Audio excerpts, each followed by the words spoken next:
Order! Order! You are an incorrigible delinquent at times. Behave yourself, man!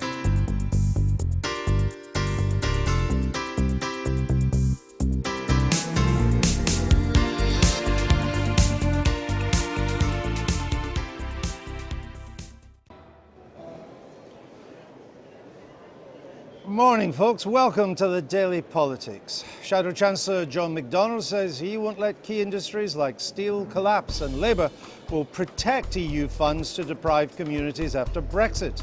So far, so obvious, but we're promised another big announcement in his speech. We're on for the next 2 hours, and we'll bring you all of that live and uninterrupted just after midday.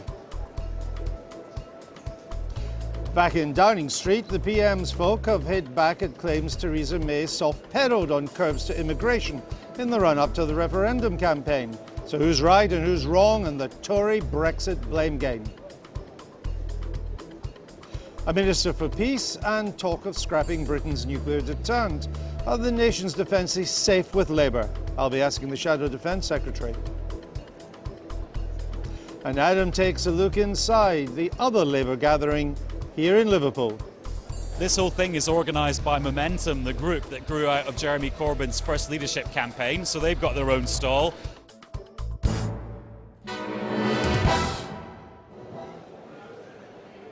So all of that and more in the next 2 hours of this Daily Politics Conference special live from Liverpool. Let's get right up to date with the latest developments here. I'm joined by Heather Stewart of The Guardian and Sam Coates of The Times. Welcome to you both. Sam, is the strategy today, particularly with John McDonnell's speech, to get policy announcements out so that people start talking about policy, not divisions, not the leadership? The great big problem with this conference has been, up till now, what's the point of it? You had Jeremy Corbyn re-elected with a bigger mandate on Saturday, but still this sense that the party is deeply divided, and many Labour MPs thinking that their chances are very minimal of winning the next election. So basically what the John McDonnell, Jeremy Corbyn and his team want to do is just try and turn the page, change the conversation with a big eye-catching announcement. So we've just had one in the last few minutes. We're told that the energy and climate change spokesman Barry Gardiner is going to announce that Labour will, from the next election, ban fracking. The party had previously been slightly more open to it. They had a position of a moratorium, but they were not closed-minded on it. But now something that I think Labour, Jeremy Corbyn thinks will play to his base, the hundreds of thousands of people that backed him in the leadership contest. But of course, not everybody, even in the Labour movement, dislikes fracking. And the GMB in Scotland have already come out and criticised Jeremy Corbyn for this decision. But what is interesting about the first big policy announcement is that it is Jeremy reaching to his core, not Jeremy trying to reach out beyond the limited number of people that got him back into power. So if this is an electoral strategy, Sam Coates says, what's the point of this conference? What's the answer? Well, I think you're right that the narrative today is to try and switch to big ideas from the squabbling and behind the scenes. Policy. And talk about policy, exactly. But it's true that it's created a very odd atmosphere, having the leadership announcement at the start and, you know, Labour MPs who are sceptical about Jeremy Corbyn's leadership stayed quiet for approximately 12 hours and then took to the various stages around the conference centre yesterday to, express their sort of surprise, alarm and disdain. And it's very clear that there's lots of quiet murmurings are going to continue. So we hope they're to turn to these sort of policy issues, but and particularly Brexit, where an opposition is very, very important. But I don't think it's going to be very easy. Well, the Brexit, of course, is the issue that sort of haunts the government, and you would think would therefore be a rich pasture for the opposition. But I'm not quite clear what the opposition position is. No, and it is a rich pasture, not least because Theresa May has effectively shut down debate on this issue. We should be talking about what type of migration settlement, what type of economic settlement, what the consequences are, but she has effectively banned ministers from doing that so far. We'll see about her conference. So there should be an opportunity for the Labour Party. But guess what? The Labour Party is split. And there are some people who want to maintain single market membership, which would mean that our ongoing settlement with the European Union looks quite similar to what it is today, particularly in terms of migration. And then there is a group that have started to come out. We saw it with Rachel Reeves. We saw it to a certain degree with Chakra Muna, Emma Reynolds in the last few days, suggesting actually no, we've got to be more in tune with the public on migration, and that might cost us some of our access. Now, fascinatingly, this morning, John McDonnell came out on the radio and said, "I want single market access, not membership." So now, single market access is a bit of a curious beast. It doesn't mean anything specific, but it means that they're not going to try and get the full off-the-shelf package of kind of single market membership that contains the free movement requirements. But what it does politically is give the government enormous cover, because it means that Labour doesn't really need to spell out in any more detail what it does and doesn't think should happen, and they can get on with any kind of hard or soft Brexit planning, knowing that Labour isn't going to really challenge them too hard in the short term. On the Tory side, given that there are so many divisions here, you would think that one Tory tactic would be just to step back and allow the media to cover all the divisions. So that was it wise of Theresa May's people in Downing Street to slap down all these stories about a lot of slapping down, hasn't there, in the past couple of weeks, on Brexit in particular? Well, it was quite difficult for them not to respond, I think, because we had these two books published at the weekend, one by David Cameron's former Director of Communications, Craig Oliver, another by Sunday Times political editor Tim Shipman, and which made claims about Theresa May's role in the Brexit referendum, and it was quite hard, and in particular on immigration, that she was unenthusiastic, it was suggested, about this idea of an emergency break. So I think it was difficult for Number 10 but to it's given the story legs, as we say, hasn't it? It has. That's absolutely true, and allowed us, all to write slapdown stories, of course. But although she, to be fair to her, her argument is that she was unenthusiastic about the emergency break because she thought Angela Merkel wouldn't allow it, which is a sort of pragmatic. She was right. And she was right. So it's a sort of they can argue that's a pragmatic. We're going to speak to Tim Shipman later in the programme. I thank you both for joining us. So it's a big day for Shadow Chancellor John McDonnell. We're told that he may have a surprise for us in his speech in a short while. In fact, he will have a surprise.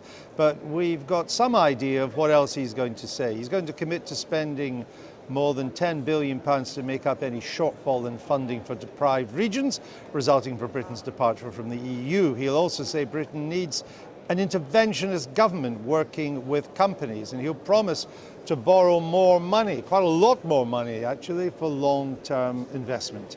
Here he is speaking earlier to the BBC.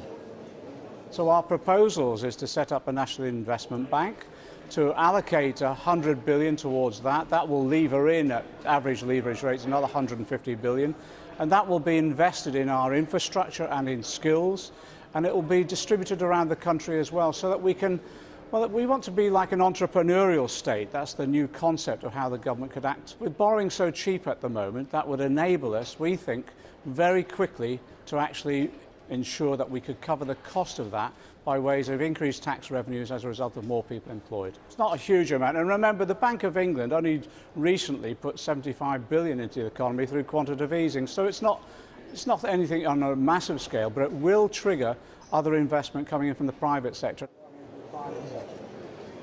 Well, that was John McDonnell. We're joined now by Chris Leslie. He was Shadow Chancellor when Harriet Harman was acting leader of the Labour Party. Welcome back to the Daily Politics. What do you make of this particular idea of a national investment bank, I assume using state-backed borrowed money?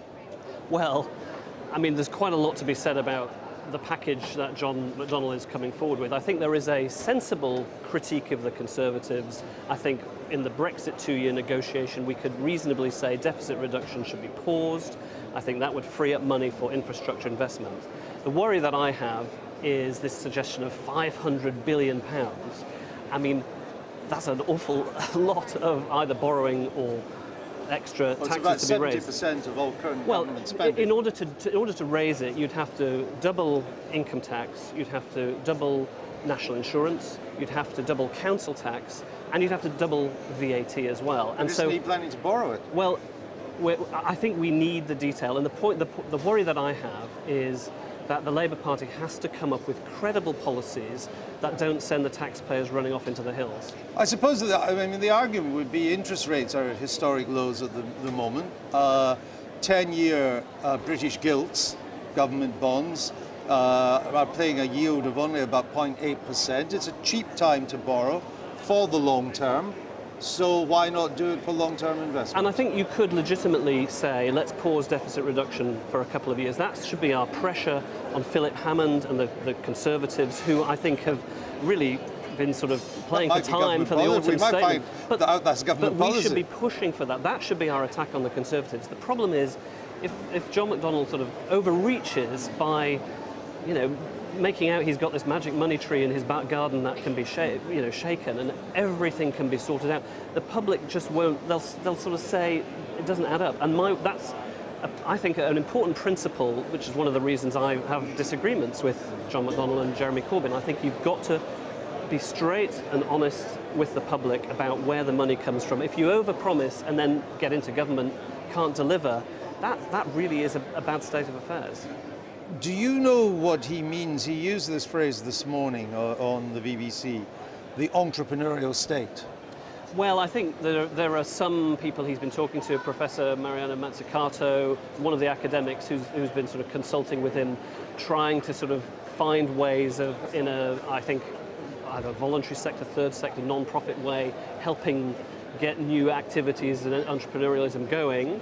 But I think it's all very, I think it's more of a feeling than something concrete. So I want to see precisely what the Labour Party's policy development is going to do in terms of hard impact, counteracting, I think, the worries people have about Brexit, assuring people on public spending and on taxes. And together, that credibility has to be brought back into the centre of what we're talking about. I know it sounds boring and pragmatic, but it really matters to a lot of taxpayers. I mean, isn't the Tory attack line on this quite obvious? The Tory attack line will be, you lost the last election because voters think you're profligate, that you're a tax and spend party, that you borrow too much, and now here you are going to borrow another 500 billion. Well, it's why I haven't been able to be part of the shadow cabinet. I'll try and do my constructive best from the backbenches. I chair the backbench Treasury Committee, for example, and I'll try my best to say, let's be realistic about what's achievable. We can still do radical things with that.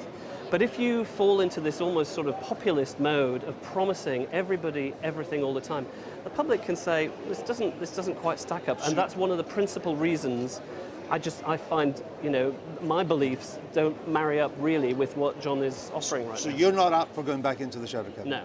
Quite clear. Well, I don't think it would be honest of me to say that I could go back in and sort of pretend and sort of lie to people about it, but in all conscience, I have to be honest with my constituents and with the country and think about, what is realistic and best for the country at large.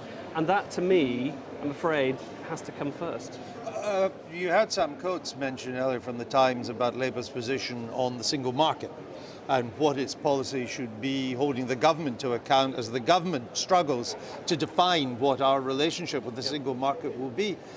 Is it clear what Labour's position is on this? Well, I think Labour generally, of course, at our last conference, we supported to remain in the EU. We obviously lost the referendum. I don't think we should be trying to sort of replay that referendum. We've got to make this the best of what we can. I would like to keep the benefits that we currently have of EU membership for our businesses. So, for example, I had a debate in the Commons last week on financial services access, 12% of the economy. We need to have good regulation, robust, so that we can still have access to their markets. If we end up chasing the sort of John Redwood, Nigel Lawson view of low regulation, offshore, tax haven style Britain, we will not only go down the wrong way, which is unsafe for the taxpayer, but we'll lose access to those important markets. So there's a Labour case to be made to the government. But again, I think the front bench haven't quite grappled with their own feelings about international engagement and doing business with Europe. But there's a bit of a straw man argument here, though, is we cannot remain a member of the single market because of all the things that go with it that people voted against, particularly free movement. Membership means free movement of people, and people did not vote for that on the 23rd. We have access to the single market, whatever our position they are. The thing we don't know is on what terms will that access be? Yeah, and I think there is a deal somewhere to be done, I think, about free movement of skills, because the Germans and the Italians and the French are also now thinking free movement of people without any of these constraints. That's also causing them issues. And I think probably we're in the game of a new bilateral treaty with the EU, Yes. where we can not just take the rules that the other 27 decide. I think that'd be very difficult. So Britain as a rule taker, we have to have a say, we have to be around the table, we have to be consulted. That, I think, means probably some sort of new bilateral treaty. I think that's where we need to be. But also, we shouldn't be triggering Article 50 until we can be certain that we're allowed to talk about the new relationships at the same time as the divorce process. If you have to wait 2 years for Brexit divorce proceedings to be finished, as the Commission is saying, and only then can talk about the new relationship, that's 5 years potential limbo. So we've got to make sure that we insist that we do both those things simultaneously. I think that should be Labour's demand. So do we end up with some sort of free trade agreement with the EU? Well, it might be that we don't necessarily stay in a customs union, because that would mean the single market. That would mean us just taking the rules. I mean, you can see already people are worried about TTIP and some of those things. The transatlantic trade. And that's when we're in the club and we can talk about them. If we're not in it, we just have to take the rules. So we need to find a new way of being involved and consulted. That, to me, is a new bilateral treaty. Is it now inevitable that Jeremy Corbyn leads your party into the next election? Well, the members, as is, have chosen for him to be at the helm. I mean, he did very well amongst the new joiners, not all of them, but by and large. He got about 85% of the newcomers The new into joiners, the party. but actually the majority of those long-standing members, as the exit poll showed, were for change. I mean, we ended up with, I think, 59% of the membership voting for Jeremy and 41% dissatisfied, wanting a change. Now, that 41% is a big, serious group of mostly long-standing members who want to hold Jeremy to account. He's got to now meet a series of challenges. He's got to develop credible policies. He's got to look like a prime minister in waiting. He has to go ahead in the opinion polls. And those are all hurdles he's got to And start what's your to address. confidence that any of that will happen? Well, I've been waiting to see if there is this mythical olive branch and how we can Is that next coexist. to the? Is the mythical olive branch next to the magic money tree? I think it may Are they be both in the same garden? I really hope not. I hope the olive branch is something real, because if we can't reach an accommodation, as I say, I think we can be productive, some of us from the back benches. But if we don't have a front bench shadow cabinet chosen by the Parliamentary Labour Party, then it's going to be very difficult for MPs in their conscience representing their constituents to go along with some of these things that they haven't been part of formulating. So from the back benches, we can continue with our own policy agenda, develop that sensible, hard-headed. We've got to keep trying, and that's what I'll try and do. Let me ask you one more specific question. The Labour Party has said that if it forms the next government, it will ban fracking. What's your position on that? I can't say I've ever been sort of a big fracking fan, but You have to be careful what you say there. It came out right. It came out right. But I'm not quite sure how it squares with reopening the coal mines, which was something Jeremy was also keen to do. I mean, you do have to have an energy policy that, yes, focuses on reducing carbon emissions, but also provides energy security and bills that the consumer can afford. And unless you get all of those things right, I think we're very good at saying what we're against. I think we've got to now say what we're for. All right, Chris Leslie, good to see you. I haven't seen you for a while. It's great to be back. Thank you. Good to see you.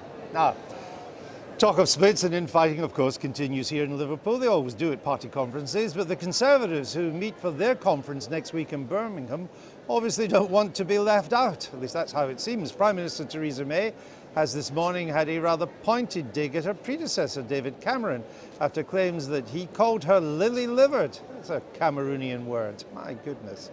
The claim was made in a book by the political editor of the Sunday Times, one of a couple of new books about the referendum that are causing a stir over the weekend. Now, the book claims that in 2014, in a speech, Mr. Cameron wanted to demand stronger controls on EU migration, including an emergency brake on the numbers coming to the UK. But Mrs. May, along with the then Foreign Secretary Philip Hammond, are said to have put a dampener on that, arguing that German Chancellor Angela Merkel would veto such a move. After the meeting, Mr. Cameron was said to be visibly deflated and told an advisor that his colleagues were, quote, lily-livered. In response to the claims, David Cameron's replacement at number 10, that would be Theresa May, has taken the unprecedented step of releasing details of 2 letters Mrs. May, when she was then Home Secretary, sent to David Cameron calling for an emergency break, one in November 2014 and one in May 2015. They also point to previous newspaper articles from 2013 and 2014, are you following this? Tried to keep up, where Mrs. May argued for a cap on EU migration. In the end, Mr. Cameron's final deal with the EU secured curbs on benefits for migration, but not a break or overall numbers. And the terms of that deal were, of course, rejected by the voting public, who opted to leave the EU on June the 23rd in the referendum. Well, the man responsible for the book that's caused this kerfuffle is Tim Shipman from the Sunday Times. He joins me now from our Westminster studio. I'm joined by Mark Wallace from the website Conservative Home.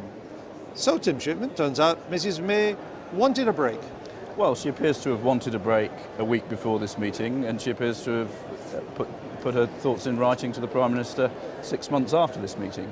But my sources are adamant, and Downing Street, it's very important to say, are not denying that in this key meeting, just before David Cameron made his speech laying out what he wanted on immigration, she did not back him up on the grounds that it would not win the support of the Germans. You could be in favour of a break and say it won't run with Angela Merkel, and that's right, it wouldn't have run with Angela Merkel. So I'm not quite sure why there's a conflict there. She wanted a break, she loved a break, she was all for a break, but she knew it wouldn't wash with the German Chancellor. The point that the people around David Cameron are making is that this is an absolutely pivotal moment in the referendum. From this point onwards, the speech he makes on immigration, he is demanding things on benefits, not on numbers, and they think that's absolutely critical. People in Downing Street seem to be saying, well, this was just a discussion about a speech, it wasn't about setting policy. But it set the policy that survived from that point onwards to the referendum. In fact, from that point onwards, it was only ever watered down further, the benefit stuff that he put in the speech. So writing memos and letters 6 months later, the scene was already set by then. So this was the moment where if you were going to take a stand, that you could have done it. And Cameron's view... But she was right, though. Well, arguably she was. But people looking back now, saying why and how was this referendum lost, think that the failure to go big, to ask for more, to try and transcend the tramlines of European law, was where the mistake was made. And Cameron himself, at that point, appears to have thought, what the heck, let's go for it, because at 3 o'clock in the morning at a summit, they may just give us some of this stuff. And don't forget, the benefit stuff that he did put in the speech, the officials in Downing Street and all the people around also said that that was illegal and wouldn't work, but in the end he got some of that. Well, he got a version of it. So some of this, may have been obtainable if he'd gone for it. Let's go to Mark Wallace. Mark Wallace, what do you think? Is it credible that Mrs. May was against tougher curbs on immigration? Well, as you just said, Andrew, I think the really notable thing is when you look at the details, these two accounts are not completely incompatible. It's perfectly possible that Theresa May was asking the Prime Minister for a proper, tough break on immigration, but then when she looked at what David Cameron was actually talking about, which was not really a break in Britain's control, it was a break that Britain would ask for, then the European Commission and every other single EU member state would then have to agree to give us permission to pull this break. She may have looked at that and thought, frankly, it's pointless. I mean, Tim Shipman, it's kind of counterintuitive that Theresa May, given the speech she made at the Tory conference last year, would want to water down any British position on immigration.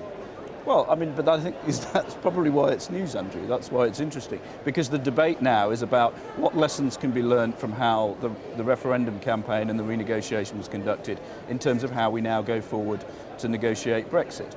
And, Downing Street, I need to stress, are not disputing that in this meeting that is precisely what Mrs. May did. They are rightly saying there is context to this and that she remained a firm advocate of tough measures. But when it mattered in putting together the policy in that speech, she thought that it wouldn't wash. Right, but it's kind of dancing on the head of a pin. It wasn't that she was against an emergency break.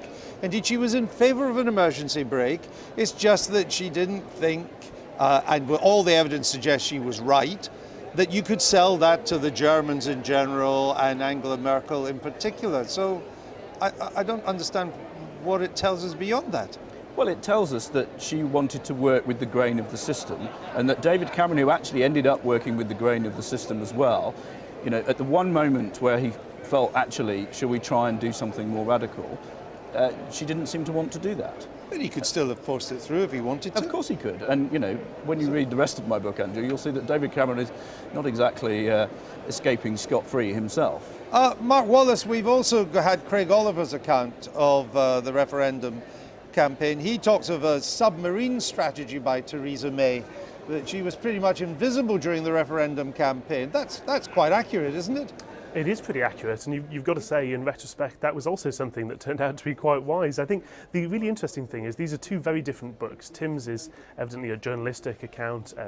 Sir Craig Oliver's book is a much more partisan account for obvious reasons. But what seems to shine through in both of them is there's a huge blame game going on here. People who were running the country just 3.5 months ago are now engaged quite extraordinarily in trying to take chunks out of the next Prime Minister, which is not really a great look. Isn't this just the settling of old scores, Tim Shipman? These are the losers. They want to blame somebody else. They lost the campaign. It was their campaign. They called it. They ran it. Campaign was effectively run from Downing Street by people like Craig Oliver, Mr. Cameron himself. They decided the positions, and now they're just trying to smear the new Prime Minister. Well, there's certainly a case that there's a difference of opinion here, but I think it's an attempt to learn some lessons. There were divisions within Downing Street itself over how far Cameron should go, and a lot of the people around David Cameron felt that he should do something much more bold, and they look to this moment as the one moment where he might have done that, and they think that it's unfortunate that he was not backed up at that point. But if he had gone to Berlin and to the German Chancellor and said, I need a break to be able to sell this referendum to the British people, to win it, I need an emergency break on numbers, and she had said, which almost certainly she would have said, I understand that, but I'm afraid from a woman from Eastern Europe who lived behind the wall, that is just a red line for me. There is no way we can agree to that. What would he have done? He would have then had to either capitulate or campaign to leave, and that was never going to happen. Well, that is one argument, but as I return to saying what I said earlier, you know, the benefits stuff was also not beloved in Europe. People in the British government lawyers and people in Berlin all said that contravened the principles of non-discrimination, and yet at the end of the day he did end up getting a version of it, and there are people who think that if he'd pushed harder on free movement there were areas where he might have achieved more. We will never know. Tim Shipman, Mark Wallace, thank you very much. Now, events held on the fringes of party conferences are usually fairly small affairs. There's a chance to meet policy enthusiasts in a warm room with even warmer glasses of wine, if you're lucky. But not far from where we are in Liverpool, the Jeremy Corbyn supporting campaign group Momentum has been holding an event on a much bigger scale with the rather ambitious aim of changing the world. Our Adam's been to find out more. Right, this festival is happening near Chinatown in an arts venue called the Black E. It's called The World Transformed. So let's find out how our world is going to be transformed. This whole thing is organised by Momentum, the group that grew out of Jeremy Corbyn's first leadership campaign, so they've got their own stall. Next door is the nation's largest ethical streetwear brand, selling all sorts of Jeremy Corbyn t-shirts. Apparently, this is the best seller here, being modelled by Ash. This is the bookshop called News from Nowhere, which is run by a women's cooperative. You can pick up such brilliant tomes as the Jeremy Corbyn Colouring In book, and a collection of poems in honour of the Labour leader. Then magically, Jeremy Corbyn dropped in, completely unannounced. We know which side we are on. Thank you very much. Predictably, this lot went wild. This corner is where people come to have a rant on any subject they feel strongly about, like Michelle is about to do right now. Instant gratification. Get money, no jobs. Government, no pay. Workfare, no pay at Poundland. Poundland, no paid work. Instant gratification. If all that activism leaves you starving, why not join the queue here for one of the famous pies on offer at this festival? This is a Shankly pie, a local delicacy made of steak, onion gravy, mushroom and bacon.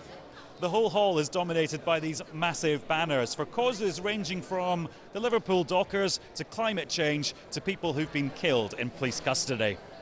There's more art up here where you'll find Phil the sculptor. He's hard at work on a bust of Sylvia Pankhurst, daughter of Emmeline, the suffragette leader. And this is Edward Rushton, a poet, blind, born in Liverpool and helped to end the slave trade. And that, ladies and gentlemen, is The World Transformed. And we're joined now by one of Momentum's national organisers, Adam Klug, and by John McTiernan, who's worked for the Labour Party in various guises, including as an advisor to Tony Blair. Welcome to you both. Adam Klug, at the World Transform meeting, is this full of people who couldn't get into the Labour Party conference? No, it's to try and enable the party conference to be even more accessible than it is already. So it's intending to attract visitors and delegates to conference, but also groups like Disabled People Against Cuts or Black Lives Matter, Black Activists Rise Against Cuts, Hillsborough Justice Campaign, groups which might not have been able to have afforded a stall here, but to be able to be part of it and have their own workshops and sessions. And what's the fundamental purpose? The fundamental purpose is to bring the new politics into action in a way of having more participatory workshops and talks and discussions and music, club nights in the evening, to try and bring returning the Labour Party into the social movement which so many of us really wish it to be. To do that, though, eventually, to have a real impact, don't you have to bring all that in here? Don't you have to bring that to the Labour conference itself? I think so, in time. Yeah, exactly. But I see this very much as in harmony with the conference and as part of it and amplifying the Labour Party, rather than, as some people suggest, it's somehow an alternative conference, which is not how it's intended at all. Mr Corbyn said recently that to win the next election, Labour would need to win over people who've been tempted to vote Tory, or even who have voted Tory. How is your Momentum gathering helping on that? Well, I think it's trying to bring in people who are new to politics, who maybe previously have felt that mainstream politics hasn't spoken to them or represented them. What about people tempted to vote Tory? How are they going to be tempted not to by your conference?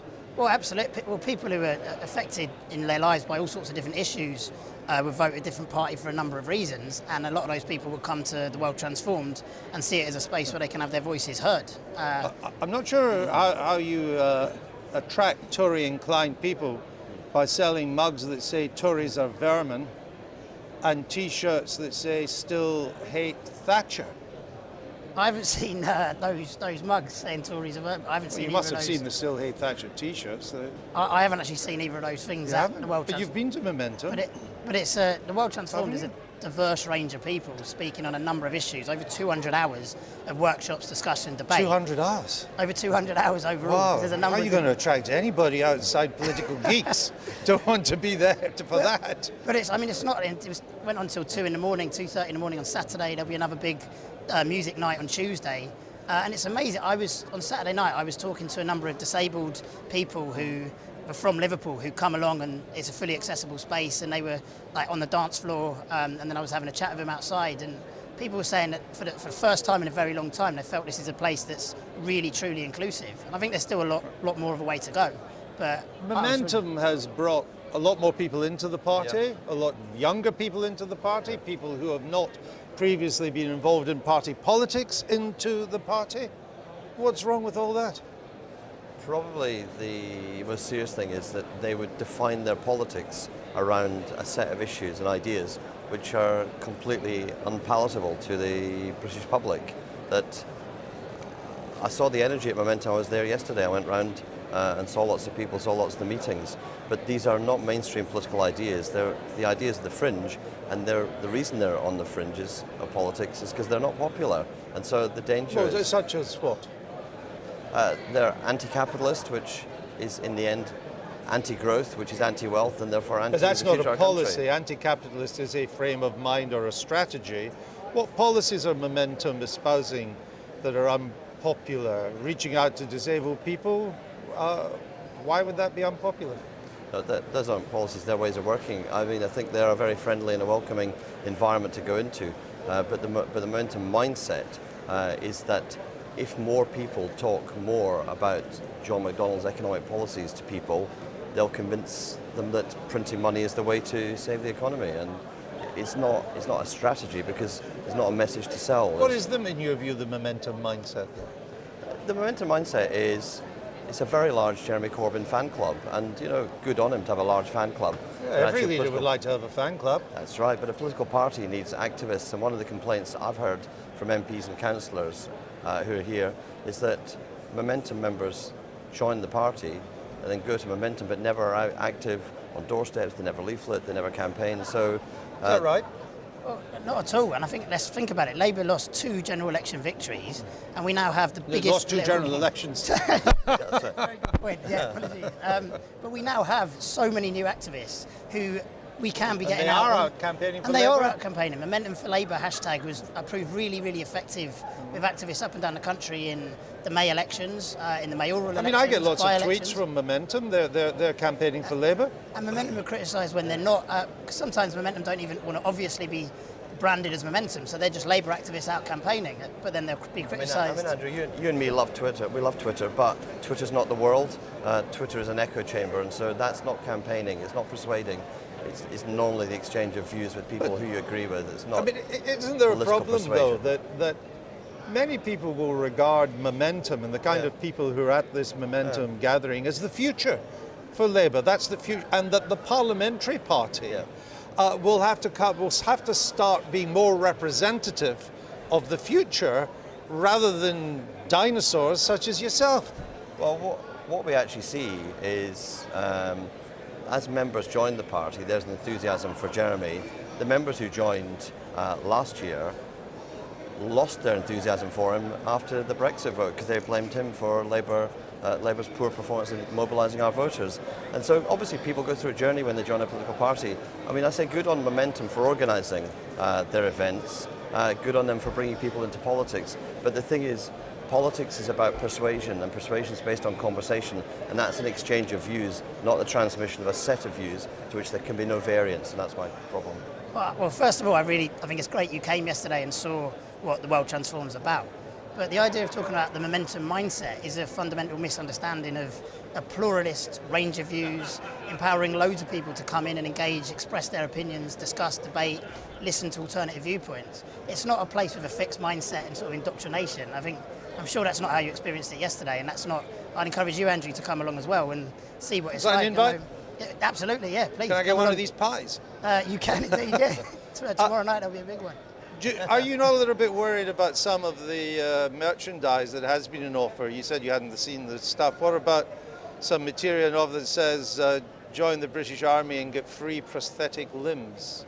I believe that you're referring to Darren Cullen, an artist who, in collaboration with Veterans UK, was putting on an art exhibition about the effects of war and about the horrors of war, but it was absolutely not a way of demonising soldiers or anything. It was just sort of amplifying the issues which war often creates for both civilians and people in the services. Right, but there were some mugs that if you were in the army you would take offence to them, would you not? I don't believe they were intended in any way to be demonising soldiers. That wasn't the intention at all. And I mean, if anyone did take offence to that, then that's a shame. I apologise. But on the Jewish labour movement, one of the leaflets that you're meeting is that use the charge of anti-Semitism to attack the new movement. Are you worried about being regarded as in parts anti-Semitic? Well, I can't hear you so well because it's quite noisy. Yeah, you're right, it is quite noisy. Where we are. What did you say? Sorry. I said there's been some complaints about charges of anti-Semitism of the new movement. Are you worried about that? Well, I think there was a session yesterday on the Chakrabarti inquiry as a way of having a diverse range of voices, Jewish voices, discussing anti-Semitism both within the party and more broadly within society, and a way of sort of breaking down sort of maybe misconceptions or hearing different viewpoints from a range of perspectives, so as to learn from one another and to stamp out anti-Semitism. Are you the Momentum guy in the Channel 4 documentary that says that Momentum's taken over Liverpool, over Bristol? We had somebody who came in who worked with us for 5 months as a volunteer, who was really seen as a friend by many, who was with us for a long period of time and did secretly film, we found out, and caught me in the corridor saying something that's taken very much out of context. No, I know all that, but have you taken over Bristol? That wasn't what I said. It was what I was saying is that there were loads of new activists who got involved in the party, both campaigning on a range of issues, but they'd also got active in their Labour parties and been elected to positions. But it's not in some orchestrated plan to take over and infiltrate from a small group. That's not what Momentum is. It's not an infiltrating part. It's not infiltrating the Labour Party. It is the Labour Party. All right. So we'll leave it there. Thanks to both of you. Thank you very much. Cheers. Speaking of Bristol, yesterday we reported that Labour peer Parry Mitchell had resigned from the party in protest at Jeremy Corbyn's re-election. This morning, the leader of the Labour group on Portsmouth Council, John Ferret, has resigned, and he joins us now from Portsmouth. Mr. Ferret, why have you resigned? I've come to the conclusion that I can no longer stay in a Labour Party that is not only led by Jeremy Corbyn, but is effectively being shaped in his image. I spent the last year struggling with that, but Jeremy clearly has a clear mandate now. He's won a second election, but it's not something that I want to be part of. And was it because he was re-elected for a second time? Did you conclude that settled the matter and that the kind of Labour Party you want is now really not possible for the foreseeable future? Yeah, certainly. And I feel that the 172 Labour MPs crossed the Rubicon when they decided to have a vote of no confidence in Jeremy. Because I cannot see, and I asked this question over the weekend directly to some members of the PLP, but didn't get an answer. And the question is, how can you go out at election time, advocate for Jeremy Corbyn to be Prime Minister of the country, and at the same time say you have absolutely no confidence in him? Electors are not stupid, and they're just going to throw that straight back at those members of the PLP. What's been the reaction of your Labour colleagues in Portsmouth? I'm sorry, Andrew, can you repeat that? Yes, what's been the reaction of your Labour colleagues in the city?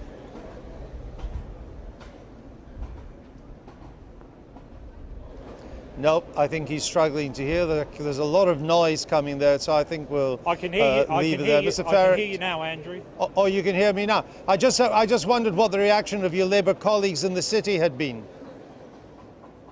Well, I've had some expressions of support from long-standing members. Clearly, the Labour Party in Portsmouth reflects what has happened in the country.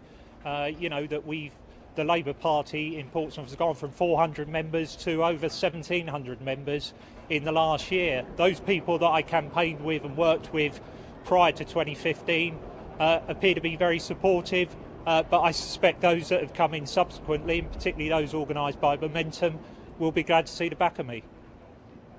Well, and is Momentum now a force in your local Labour Party? Yeah, Portsmouth was one of the first CLPs, I think, to be taken over by Momentum.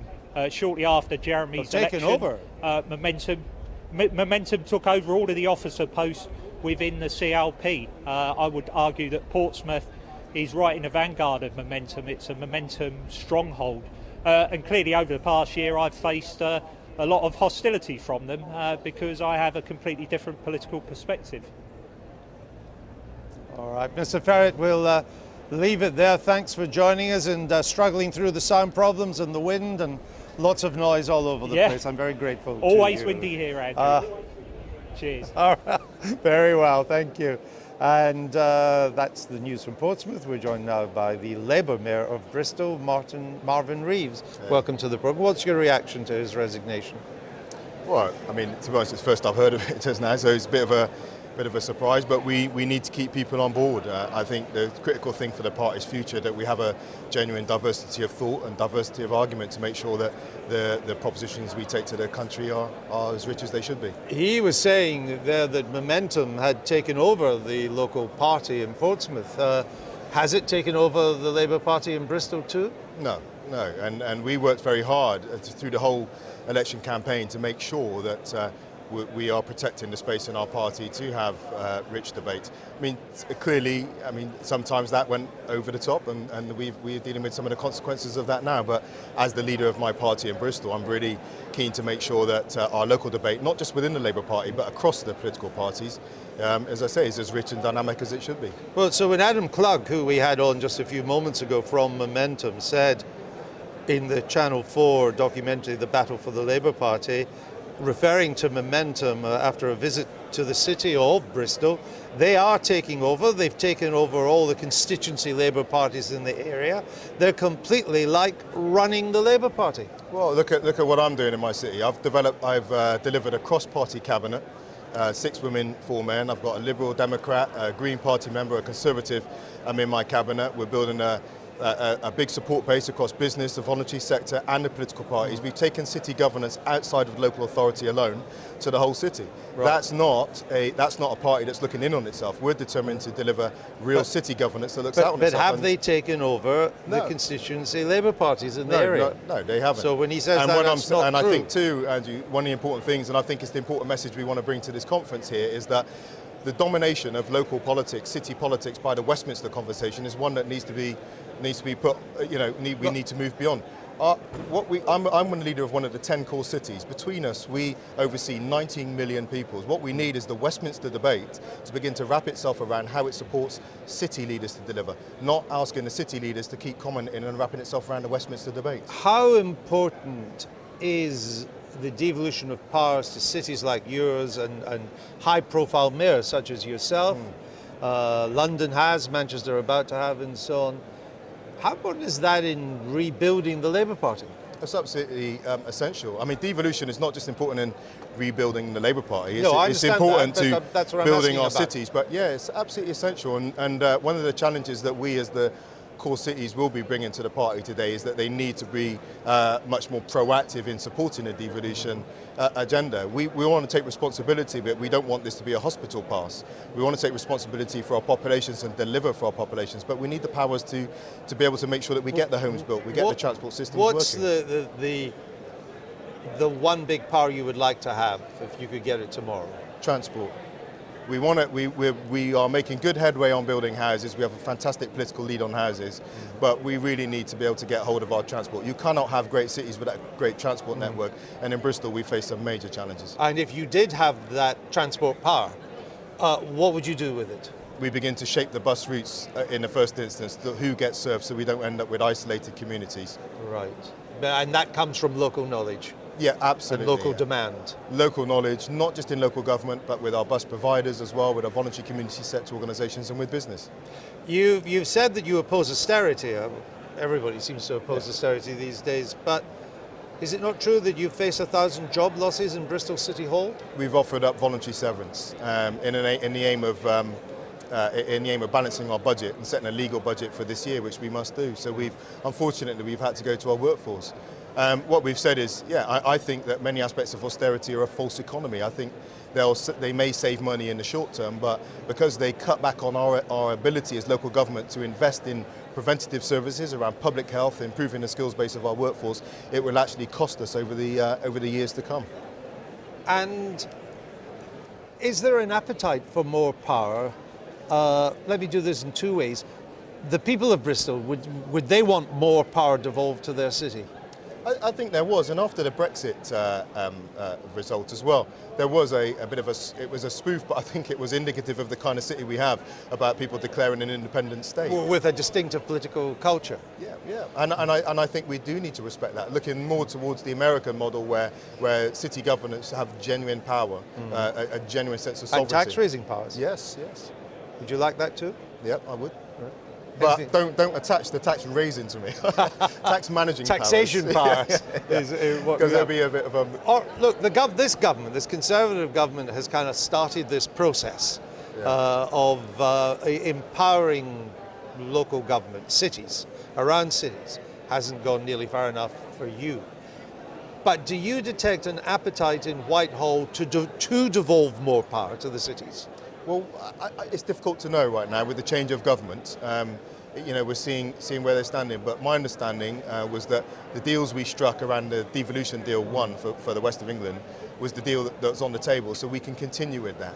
And we're entering into conversations now with government, obviously, about looking for our devolution deals 2, 3 and 4. I would say, though, that from my sense, what we're not talking about is just deluge us with powers. I think there's an element in which local government has to be able to grow into that as well, because it could be a bunch of responsibility without the skill set, the culture to be able to manage that. So you have to walk before you run. Yeah, we have to grow into that. And one of the things that we're doing in Bristol, so for example on Thursday we're pulling together 70 to 75 city leaders to say that actually shaping a place is not just about local government, it's about the way business interacts with voluntary sector, with faith groups, with our universities.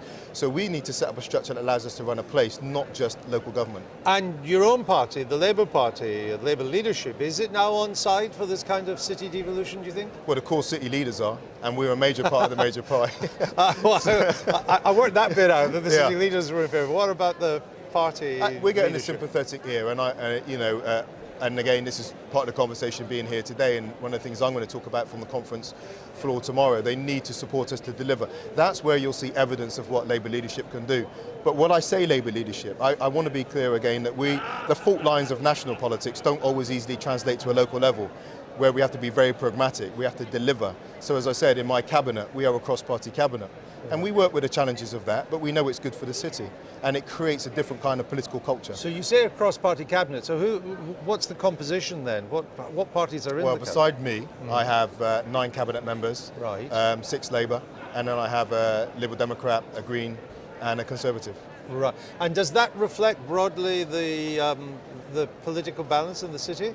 Well, it reflects all the parties that were elected, apart from one UKIP, but they're not in our So you have to be more pragmatic, is what you're saying. And you have executive power, so rather than posture, you have to deliver. Well, like I said, we have to deliver for the whole city, but I think it's saying that the local government challenge is not simply about having political knockabouts in the council chamber. We have to work with the Chamber of Commerce, we have to work with the voluntary sector.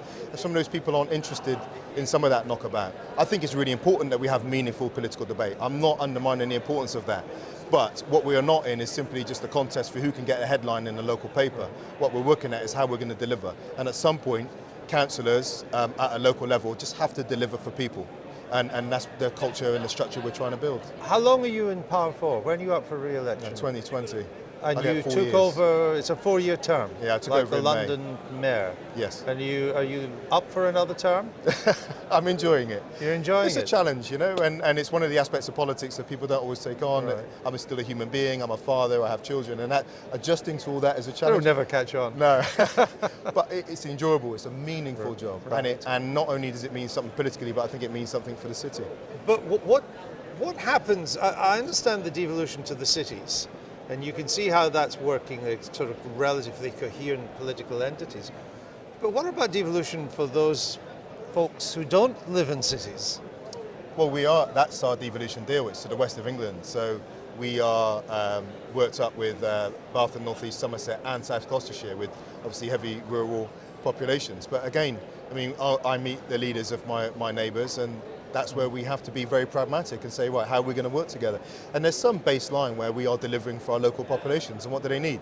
Good quality transport, good quality education, good public health, stable homes, employment opportunities, we know. If you want to bring transport together and organise on a strategic level, do you need a greater Bristol? Well, our devolution deal was signed up around the Metro Mayor. So it's not a greater Bristol. I must respect the sovereignty of my neighbours. You're very diplomatic. We're not in a colonial expansion area for Bristol. But we do need to work cross-boundary. That's the only way that really the economy is going to get the maximum benefit from having that kind of joined-up leadership. Our transport will only work cross-boundary. And to be honest, most people's lives transcend those boundaries anyway. People move for work, for retail, for education also. I know that you maintain there's a different dynamic to local government or city government compared to Westminster. I can understand that, and the concerns of Westminster are not always the concerns of Bristol or Manchester and so on. But what's your take on the state of your party in Westminster at the moment? It's challenged, to be perfectly frank. I mean, it is challenged. It was a very challenging leadership contest, and it was challenging for me as a city leader and how I navigated that, and I was clear with the journalists, I'm not going to comment, and I think that it wouldn't have helped me as mayor and it wouldn't have helped my effectiveness in Bristol, so I put my city first. But I think we need to be very serious about how we do healing and reconciliation. I think the city needs it, and if we are to be a party that is going to speak to a world that is full of fractures, whether it be in the Middle East or, you know, in our own country, increasing inequality, we have to evidence that we have the ability to hold ourselves together across difference if we want to go and try and lead a country that faces its own fractures. Marvin Rees, been good to talk to you. All right, thank you. Must come down to Bristol and see you. Come down, you'll be welcome. Now, Jeremy Corbyn has talked about offering an olive branch to Labour MPs opposed to his leadership of the party. The MPs want that olive branch to come in the form of elections that would allow MPs to choose at least some of the shadow cabinet. But what do activists here in Liverpool think? We sent our Adam out with his balls. It's an issue here behind closed doors, but let's bring it out into the open. Who should have the power to select the shadow cabinet? Should it be Jeremy Corbyn or should it be MPs, like under the old system? Who should select the shadow cabinet? Jeremy Corbyn or... Jeremy Corbyn. Yeah? Good leaders have to select their own. That was very reluctantly. I didn't like that question. What's this actually all really about? This is about having Chuka or Liz Kendall in the shadow cabinet, which should be a symbol that the Labour Party is not simply John McDonnell and Jeremy Corbyn. It's bigger than that, it's wider than that. We should have had a third section, which is being put forward in that you have the MPs, Jeremy Corbyn, and the members having an equal say. Then it's democratic, and it's not them or him, it's all of us. Does it matter if they're elected or not? If you refuse to serve, then, you know. Just one per person, one member, one vote. Where have I heard that before? I should charge £1 a time. Who said is this for news nights? So there's Hilary Benn, who actually got sacked from the shadow cabinet by Jeremy Corbyn. So is it a bit rude to ask him about this? Who should select the shadow cabinet, Jeremy Corbyn or MPs? Grab a ball. I think Okay. I'll do MP. And is that Angela Rayner trying to run away? Is that Yeah. you trying to run away? Subtly, like, not saying. Who's the biggest dud that's been in the shadow cabinet then? Do you know anything? Hilary Benn? Do you think he was a dud? I bet he was a dud, yeah. Yeah. Do you want to split it in half? Like crack it like an egg? Would you rather be put in the shadow cabinet by the leader or by your fellow MPs? Who do you prefer? Oh, thank you so much. The PM picks the cabinet. You know, you wouldn't expect Theresa May to ring up Peter Bone and say, who do you think should be in international development? How's it going? It's kind of 50-50, isn't it? Let's have discussions about policy. What they have to do is to stop sabotaging. Who's been And at the sabotaging moment, him? Well. Name some names. Tell me. Oh well, let's start with Alan Johnson. She's taken 2 of my balls. Taken 2 of your balls. Yeah. This is a stunt by ill-informed people. Nice to meet you too. Well, there you go. The results are in and the party is split evenly down the middle, 50-50. In fact, just like the ruling National Executive Committee. There we go. That may be the first time that Adam's unscientific balls have actually probably reflected what the opinion is here. We're joined now by our Deputy Political Editor, John Pienaar. Welcome. Yeah. Not far long till the Shadow Chancellor's speech. But on the Shadow Cabinet, why would Mr Corbyn, having just won the leadership for a second time in a year, hand over much power to the PLP to choose his shadow cabinet? Yeah, I think he's keen to hand over as little power as he absolutely has to. The idea of a fully elected shadow cabinet, elected by their fellow MPs, that has been a way back for some of those who marched away from the shadow cabinet, giving a rude sign to Jeremy Corbyn on the way. And since then, so much has been said about Jeremy Corbyn's lack of basic competence, about his inability to unite the party, let alone appeal to the country, that you simply cannot unsay those things. And so the idea from some of those quite senior figures in the shadow cabinet is you can get back in if you've got a mandate not from Jeremy Corbyn, but from the other MPs. It still leaves unanswered the question, how do you unsay what's been said? And when the questions are asked, as they will be at least every Sunday, I presume by you and by me too, do you now endorse Jeremy Corbyn as our best possible Prime Minister? What on earth do you say to that? Yeah, so far I've had just a lot of hesitation in the answer to that question. I'm sure you have as well. A number of the centrist MPs here say that what will now happen is that Mr. Corbyn and Mr. McDonnell will strengthen their grip on the party. They've got the membership now. That membership in time could change the nature of the PLP, of the Parliamentary Party. They want to get a grip on the National Executive Committee and then on the regional organisers and so on. Is this a long march through the institutions? I think that's been part of the plan. Not stated out loud, but I think that's been a part of the plan since day one, pretty much, since Jeremy Corbyn came in, knowing perfectly well that he was surrounded by mostly hostile members of Parliament. How do you consolidate your position, your power over the party? You do it through the mass membership, who've come swinging in enormous numbers, mobilise them, harness them to the business of policy making, and that way you can, if not bypass your MPs, he wouldn't put it like that, but sort of bypass your MPs and get policy you want from the people who support you. On policy, John McDonnell about to make probably the second most important speech this week, the most important one being Mr. Corbyn, and he's going to talk about he wants an interventionist government to intervene. But will he flesh out what he means by that? I mean, previous Labour governments have been interventionists. I'm old enough to remember Harold Wilson's government was pretty interventionist. Remember Michael Heseltine? Michael Heseltine said, I get up early in the and morning to intervene. Do we really know what intervene means beyond trying to bail out the steel industry? The short answer is no. That's the example that's been cited by the Shadow Chancellor this morning and previously. Intervention is a good thing, full stop. It's also specifically a good thing when you look at what happened at Tata Steel. That's the example that's given. But are we talking about picking winners up and down the country, getting involved in firms in the north of England, the southwest of England? We're not given that kind of detail. And you can't really get into the nitty-gritty of the argument for and against an interventionist policy unless you have that kind of detail to work on. Unless you know what the strategy is itself. And what about Labour's position on Brexit, or at least on the terms of Brexit?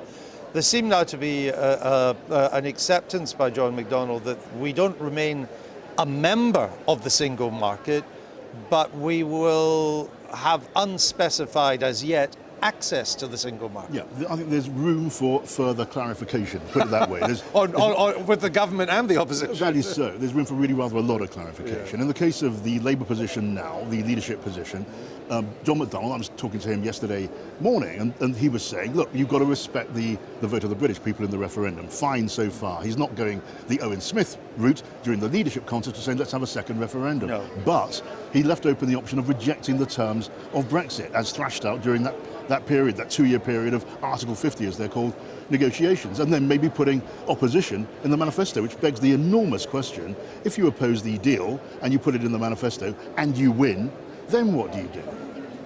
Well, wouldn't that mean you would have to apply for membership again?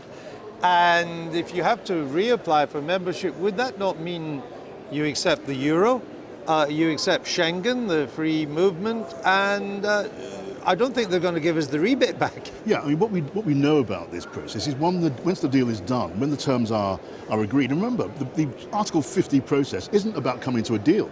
You've got 2 years to come to a position, whether you like it or not. And at the end of it, you sort of take it or leave it. But there is only one crack at this. And when it's done, it's done. It's not open to a future government to say, let's do it again, because you can imagine what sort of dusty response that would have from the European Union. So it's either try and get back in, or stay where you are without a deal, with no deal at all. Is there concern among some in the party that this emphasis on borrowing to invest, and quite eye-watering sums of money being talked about, £500 billion, though it's split up in various ways, there's meant to be a private sector involvement in there as well, it's all a little bit vague. But if all the polling shows that the party isn't quite trusted to kind of manage the books, is coming out as a binge borrower, which is the phrase the Tories will probably use, something like that. Is that sensible? Well, quite, Andrew. When Labour lags, 30 points or so behind the government in terms of trust and economic competence, there's an enormous mountain to be climbed. This morning I was listening to John McDonnell telling us that the 100 billion that's proposed for the new investment bank to spread around, that wasn't actually an awfully large sum of money in the context of the sort of money we see spent by the bank on quantitative easing. But it sounds like rather a lot of money to me. And I think whatever how many noughts you put on to that, it looks to the man in the street like £100 billion of their money being borrowed up front in the expectation of the economy taking off and paying it all back later on. Well, we're going to be joined by Paul Mason in a minute. He may be able to flesh out some things in advance of John McDonnell's speech. But let's just take you into the conference hall now and have a look inside. There's Len McCluskey, the head of the biggest union in the country, big supporter of Jeremy Corbyn. We've heard about the party's energy policy. We've had the announcement that the party will put a stop to fracking. And as we've been hearing, there have also been speeches from the Shadow Defence Secretary, Clive Lewis. We wanted to speak to him, but we lost him somehow. And if he's watching, come and talk to us. Emily Thornberry's been speaking as well and talking about an ethical foreign policy. And of course, we're waiting for the big speech of the day, John McDonnell's second autumn conference speech as Shadow Chancellor. While we're waiting for him, who better to tell us what might be in store than journalist of Channel 4, Provenance, now Labour activist Paul Mason. Welcome. I'm not just a Labour activist. No, I know. Sounds like I'm going to leap over the desk at you. I haven't got time to read out all your accomplishments, Paul. Well, Labour activist will do for this discussion. Flesh out for us this investment plan. Where will the money come from? The idea is he's going to borrow 250 billion that leverage in EIB, European Investment Bank money, 100 billion plus, and they're going to use it. I think the interesting thing is... He's not going to leverage in European Investment Bank money. He's going to try to get private money in the same way as the EIB. EIB's not going to give us money. They'll use a variety of sources, but they're using the EIB as a model for how you do it. But ultimately, as you say, they're going to borrow. I mean, the Conservatives have managed to borrow, what's our debt now? 1.6 trillion. 1.6 trillion, and the Labour argument will be that it's borrowing to fund failure. What businesses want, I think, is a stable and predictable environment for long-term investment. Of course, the Brexit creates a big question mark over what that environment is going to be. So Labour, whether it's in opposition or in power, has to start spelling out a framework for what that is. But as you alluded to earlier, whilst the answer to everything is not the market, the answer is very difficult to come up with, and you can come up with wrong answers. So I think the challenge for McDonnell is to start spelling out what, at the micro level, they want to concentrate on when they do start spending that money. So does the National Investment Bank get 100? The government borrows 100 billion on its balance sheet, and the National Investment Bank gets that 100 billion? I think that's my understanding, and that they're going to create regional investment banks. Let's wait and see if he gives it any more detail here. I'm not privy to the full details of the speech, but I think that the move from simply saying, look, we're against austerity, we're going to end the austerity. I mean, ending austerity is now mainstream. The G20 wants to do it. The Chinese, the IMF is saying that. Right. I think saying this is not insignificant because it moves a further piece of the global decision-making architecture, albeit they're not in power, in favour of that renewed fiscal activism. What does the NIB, which I guess will end up NIB. Where I come from, that's News and Brief. But the National Investment, what does it do with this 100 billion? I think the interesting thing post-Brexit is that Labour's understanding of what it does has started to change. And that, for example, before we were all thinking, well, you spend it on things like HS2, HS3, bridges, tunnels, the rest of it. I think Labour's come to understand that you don't necessarily do all of that, and you have to start thinking about community level investment. And this is why I think there'll be a big thing in McDonnell's speech about devolving decision making about how that money is spent to communities. Because it'd be quite easy to build a HS3 somewhere, and all the left behind communities that voted for Brexit and are pretty dire at the moment just watch the trains go by. I think so there'll be a renewed emphasis on that. There's also, I think, going to be a renewed emphasis on fostering a more vibrant cooperative sector in Britain. We've got quite a weak cooperative sector. Other countries like Spain have got some giant co-ops that are really successful. By the way, we're being told the reason Clive Lewis, he's the Labour Shadow Defence spokesman, couldn't join us is that in the words of somebody, he's in the leader's office currently arguing about his speech. And apparently the argument's over Trident.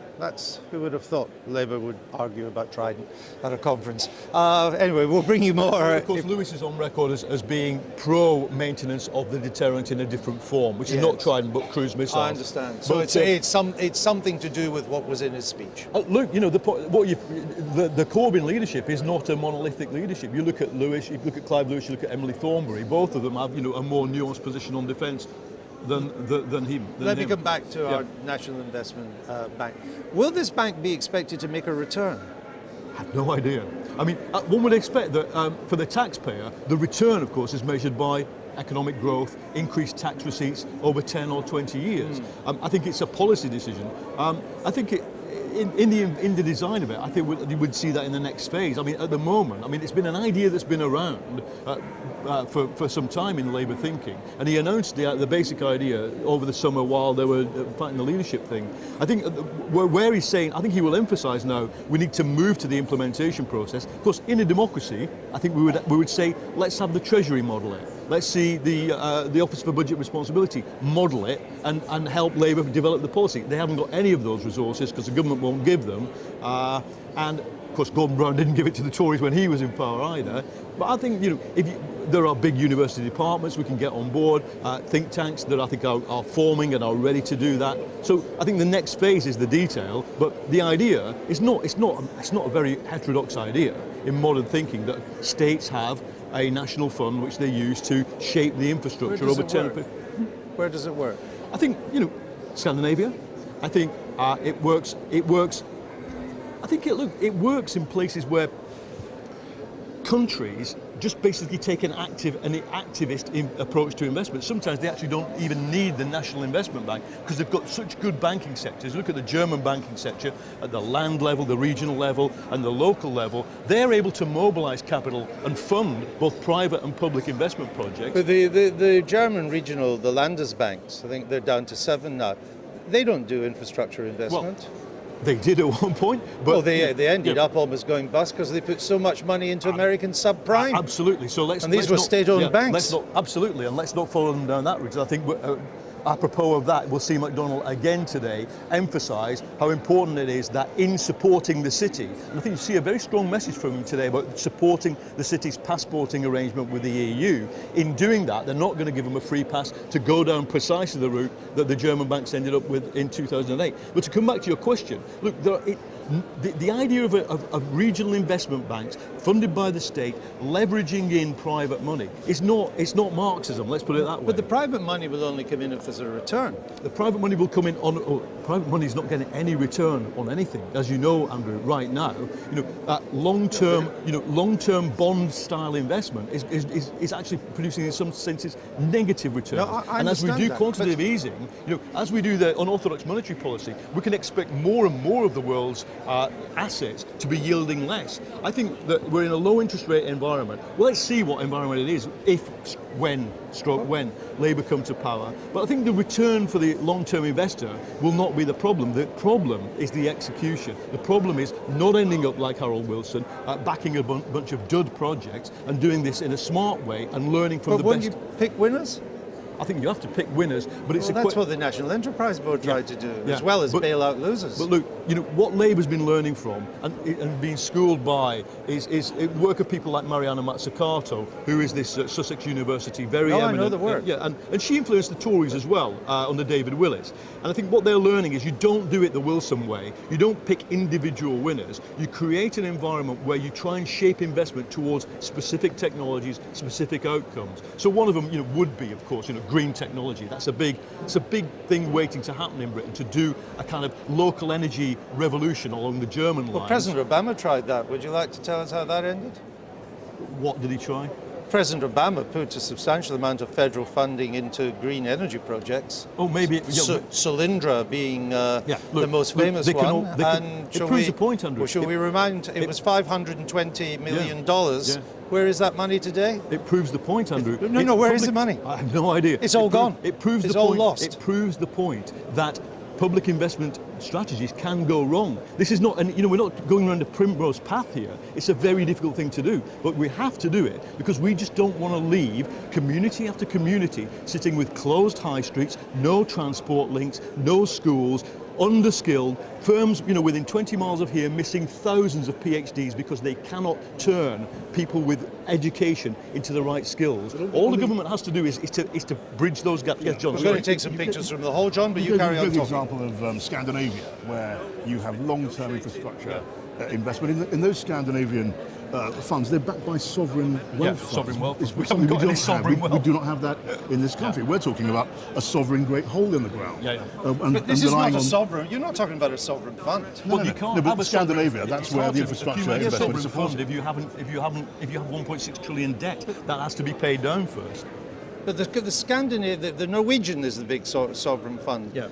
They invest for people's pensions. Yeah. For the long-term Yeah. payment of Norwegians' pensions. I think that's. I don't it's think you're going a to hear different that from concept. McDonnell. No, I don't think you're going to hear for that. What you're hearing is a very Keynesianly designed, borrow to invest strategy, and I think he knows, they know, they need the expertise to turn it into reality, and that the design stage is just one stage of it. What happens if you lose all the money? How are you going to lose the money? You could, of course, you could build dud projects. You could Yeah. back what were they? Hovercrafts. We didn't need hovercrafts in the end. Concorde? Well, I quite like Concorde, didn't you? Have you been on? I never went on it. I think you probably did. Concorde wasn't. Yeah, courtesy of the taxpayer. Yeah, courtesy of the taxpayer.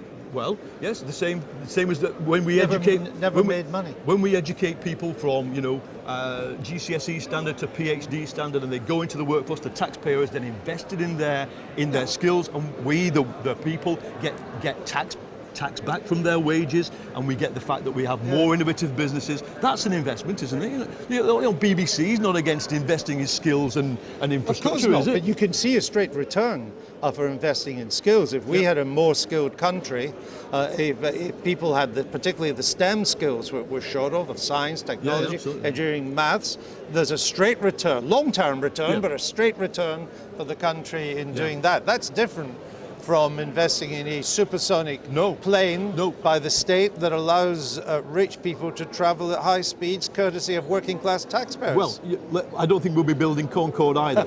But Andrew, I think what you'll find is the interesting thing with Labour earlier when they tried to outline this is that they did put skills and human capital into the category of long-term investment. So, and that was something that at the time, the old Cameron Osborne people who were trying to defend the austerity were quite worried about, because they were saying, okay, you're trying to get current spending, i.e. education spending, into an infrastructure fund. I think they are manifestly going to try and do that if they ever get, of course, the chance to. We've just learned that the surprise announcement is that Mr. McDonnell will announce that Labour would increase the minimum wage, or I think what's called the national living wage, to £10. It's a kind of why not 11? By 2020. By well, it'll be close to 10 by 2020. That's it. It's not a radical anyway, announcement. So it's not a radical. No, it's just it's the closing the gap between the official government specified minimum wage and the living wage that is left over from the Cameron Osborne administration. But my understanding is that the what we now call let's just call it the minimum wage, because that's what it is. The new minimum wage will be about £9.50 by 1919 anyway. So even if the Tories got back in 2020, they could easily put it to 10. It's not a distinguishing if you feature. add to that rigid enforcement, because the problem that working people who may be on their lunch break, short though it may be, watching this will know is that all kinds of employers are chipping away at that base level with all kinds of fines, charges, uniform costs. If we had a labour inspectorate plus an active trade union movement that goes into employers and says, you're just not going to get away with this. The baseline is a £10 an hour minimum wage. But McDonnell will signal that we want a high wage economy. Conservatives and Labour before them have built a low and stagnant wage economy to revive demand. This is pure Keynesianism. We need wage share of the economy to rise. And one way of doing it is at the minimum wage. The other one is to create more high-skilled, high-paying jobs. Hard to do, but having the government behind it, not saying, the market does it, is the essential difference now between radical social democracy, which is what you're seeing reborn in this hall, and stagnant, stale, old conservatism. It's the way you tell them. Of course, the more you put the minimum wage up, the more enforcement becomes important, isn't it? Because some employers, unscrupulous employers, will have an incentive to get round the minimum wage. So you need to be seen to be enforcing it. Yeah, that's so. And the argument goes that it hasn't been enforced to anything like the sort of degree that it might have been so far. There are still people working under that ceiling all over the country. It is a fairly incremental increase. The TUC, for example, have been calling for a £10 minimum wage for a couple of years now, and Labour, they were nearly there at the time of the last election. So as a big announcement goes, it's not exactly an earthquake. I mean, I suspect Mrs. You May. might have been briefed by the wrong briefer. Who knows? I think there might be. Oh, you think it might be more than that? I think no. I think in terms of the biggest announcement that he's going to make, I think who knows? I don't see this as a kind of massive game-changing thing. It's fleshing out of the investment fund. I think there'll be words about co-ops and some intent to do it. You may see some personnel changes announced. Who knows? Personnel where? Well, we're not going to shadow cabinet. We're not going to shadow cabinet reshuffle. But I think that over the conference we've begun to see people say, look. Let's go straight over to the hall. We can do that now. There's John McDonnell going to the stage. Number of the delegates already getting on their feet to welcome him. And so we will now hear from the Shadow Chancellor, and we're expecting a number of policy announcements. John McDonnell. Wait till you hear what I've got to say. But now the leadership election is over, I tell you, we have to become a government in waiting.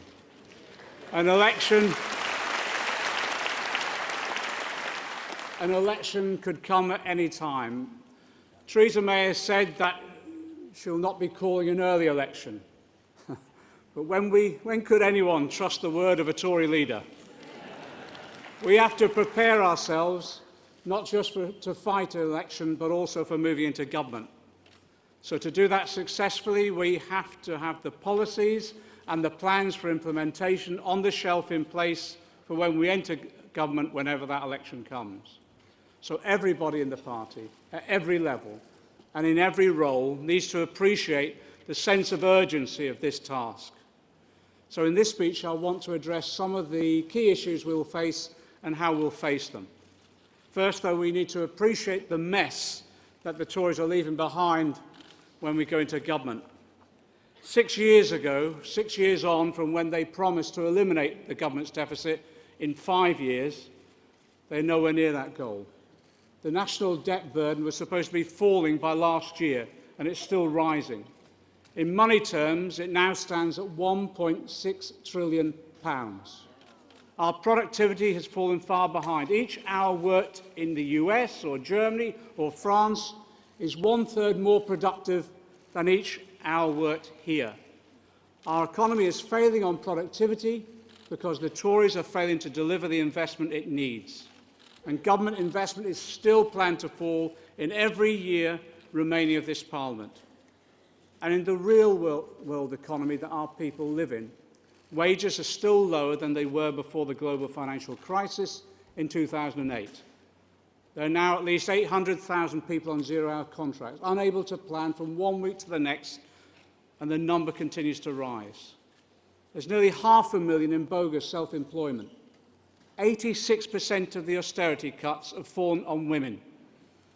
And tragically, there's nearly 4 million of our children living in poverty. This isn't right, is it? In the 5th richest economy in the world, poverty on that scale. So let's talk about the immediate issues facing us. On Brexit, we campaigned to remain, and we campaigned hard to remain, but we have to respect the decision of the referendum. But that doesn't mean we have to accept what the Tories serve up for our future relationship with Europe. Since Brexit, the Tories have come up with no plan whatsoever. They have no clue. Half of them want a hard Brexit to walk away from 30 years of investment in our relationship with Europe. Some are just paralysed by the scale of the mess they created. So what we'll do is we'll be working with our socialist and social democratic colleagues across Europe, and our aim is to create a new Europe, which builds upon the benefits of the EU but tackles the perceived disbenefits. I set out in Labour's red lines on the Brexit negotiations a few days after the vote. So let's get it straight. We have to protect jobs here. So we will seek to preserve access to the single market for goods and services. Today, access to the single market requires free movement of labour, but we'll address the concerns that people have raised in the undercutting of wages and conditions and the pressure on local public services. I tell you this, we will not let the Tories bargain away our workers' rights either. We will defend the rights of EU nationals that live and work here, and UK citizens currently living and working in Europe. We were all appalled at the attacks that took place on the Polish community in our country following the Brexit vote. Let's be clear, as a party, we will always stand up against racism and xenophobia in any form.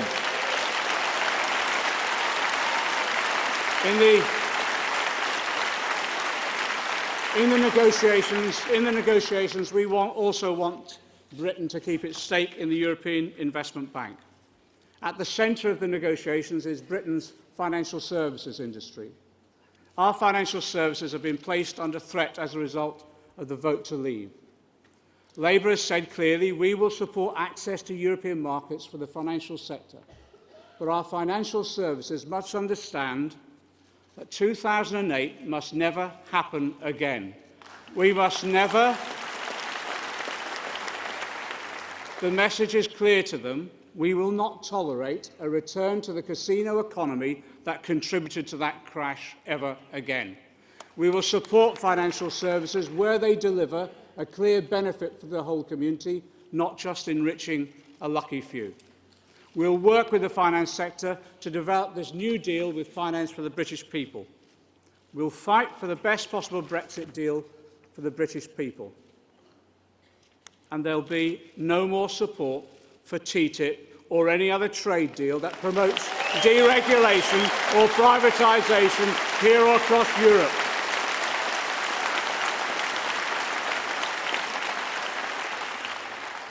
And we'll make sure that any future Labour government has the power to intervene in our economy in the interests of the whole country. For Britain to prosper in that new Europe and on the world stage, our next major challenge is to call a halt to this government's austerity programme. The Conservative Party built upon the disaster of the 2008 financial crisis by introducing an austerity programme that has made the impact of the economic crisis more prolonged, protected the corporations and the rich, and made the rest of society pay for the mistakes and greed of the speculators that caused the crash. Last year, this conference determined that this party would oppose austerity, and that's exactly what we've done. And we've had some successes.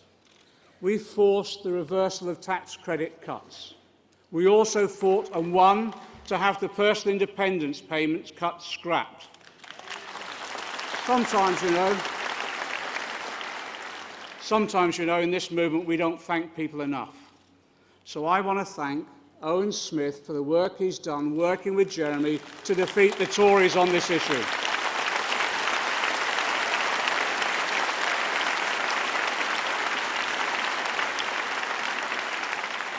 And I want to thank Angela Smith and her team in the Lords for the terrific work the Lords team has worked to defeat these Tories.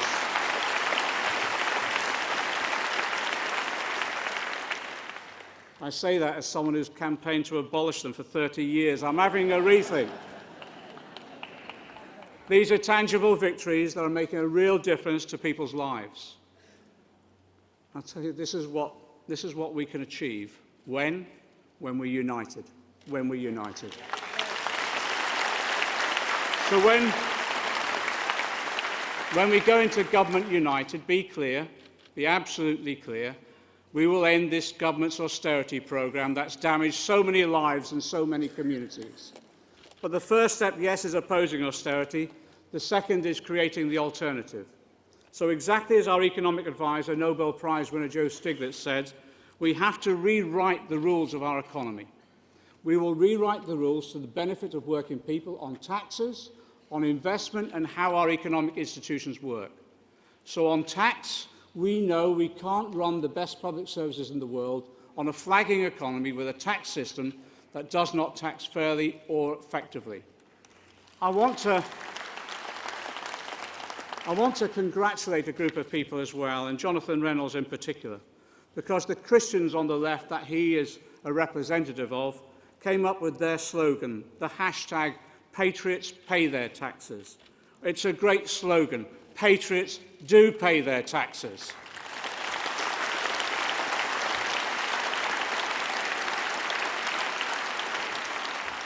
Labour has already set the pace on tackling tax avoidance and tax evasion. We launched our tax transparency and enforcement programme to force the government into action.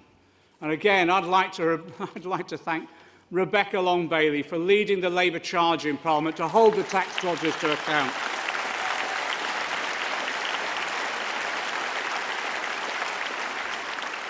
She's been ably backed up by a new member of our team, Peter Dowd, who's again stepped into the breach and fought in Parliament for every principle that we put forward.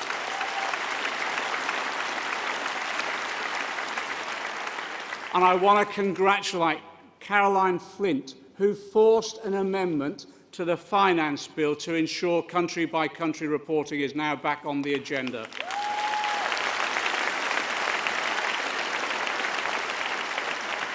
The publication of the Panama Papers threw just some light on the scale of tax evasion and tax avoidance.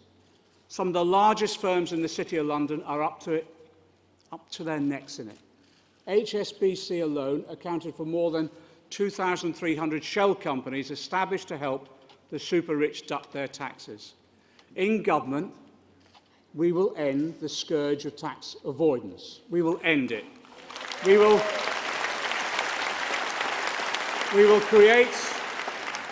create a new tax enforcement unit at HMRC, doubling the number of staff investigating wealthy tax avoiders. We will ban tax-dodging companies from winning public sector contracts.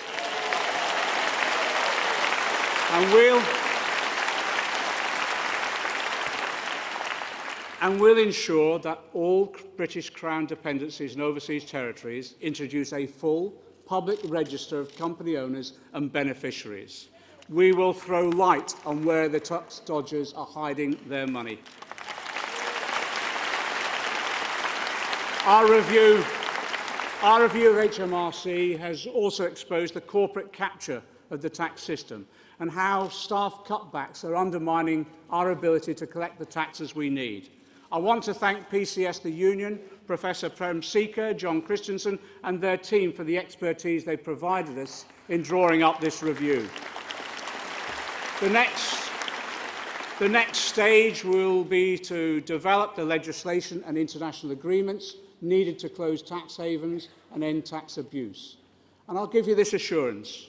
When we go back into government, we'll make sure HMRC has the staffing, the resources and the legal powers to close down the tax avoidance industry that has grown up so aggressively in this country.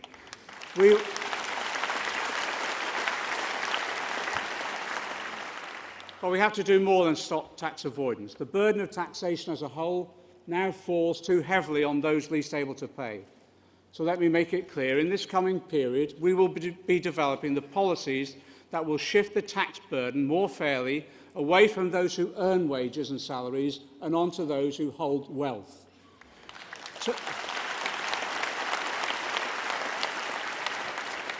Turning to investment, as I've said before, Labour as a party of government needs to think not just about how we spend money, but how we earn it. I've announced a £250 billion investment programme that will ensure no community is left behind.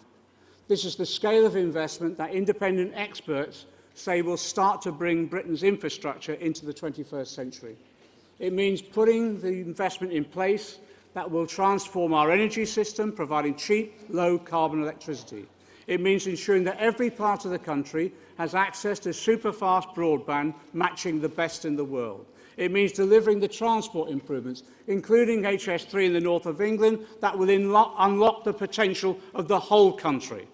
But for too long now, major decisions about what and where to invest have been taken by Whitehall and the City. The result? Underinvestment and decline across the country. So it's time for our regions and localities to take control, take back control.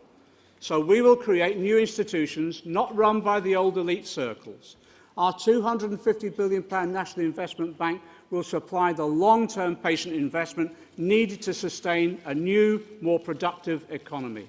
It will be backed up by a network of regional development banks with a clear-cut mandate to supply finance to regional and local economies. It's a disgrace also that our small businesses can't get the finances they need to grow. Our financial system is letting them down badly at present. The new regional development banks will have a mandate to provide the patient, long-term investment they need. But we'll go further than this. We'll shake up how our major corporations work and change how our economy is owned and managed. We'll clamp down on the abuses of power at the very top. Under Labour, there'll be no more Philip Greens at all. We will legislate. We will legislate to rewrite company law to prevent them. We'll introduce legislation to ban companies taking on excessive debt to pay out dividends to shareholders. And we'll rewrite the takeover code to make sure every takeover proposal has a clear plan in place to pay workers and pensioners. We will protect their pensions.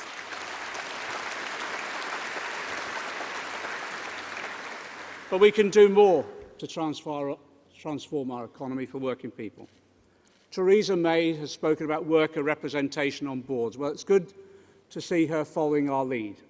But we know that when workers own and manage their companies, those businesses last longer and are more productive. If we want patient long-term investment in high-quality firms, what better way to do it than to give employees themselves a clear stake in both? So cooperation and collaboration is how the emerging economy of the future functions. So we'll look to at least double our cooperative sector in this country so that it matches those in Germany and the US. We'll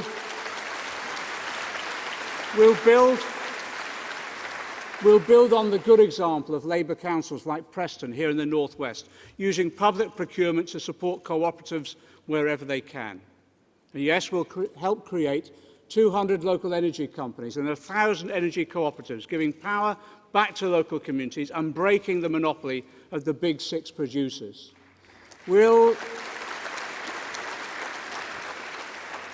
introduce a right to own, giving workers first refusal on a proposal for worker ownership when a company faces change of ownership or closure. A right to own for workers' security. So the next Labour government will promote a renaissance in cooperative and worker ownership. The new regional development banks will be tasked with supplying the capital a new generation of business owners will need to succeed. We'll support business hubs across the country. I visited Make Liverpool yesterday, where an abandoned warehouse is being turned into a shared workshop space for small businesses and the self-employed. The next Labour government will provide support to establish business hubs in every town and city. Every town and city. We know the economy is changing with more people self-employed than ever before. We need to think creatively about how to respond. So we'll be taking a serious look at how to make the welfare system better support the self-employed. But I'm also interested in the potential of a universal basic income. And I want to learn from the experiments that are taking place across Europe. But you know, until working people have proper protections at work, the labour market will always work against them. So achieve fair wages, the next Labour government will look to implement the recommendations of the Institute of Employment Relations report. We'll reintroduce sectoral collective bargaining across the economy, ending the race to the bottom.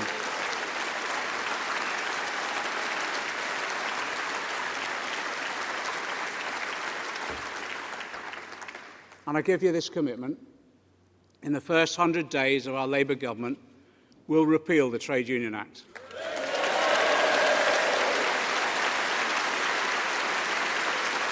Because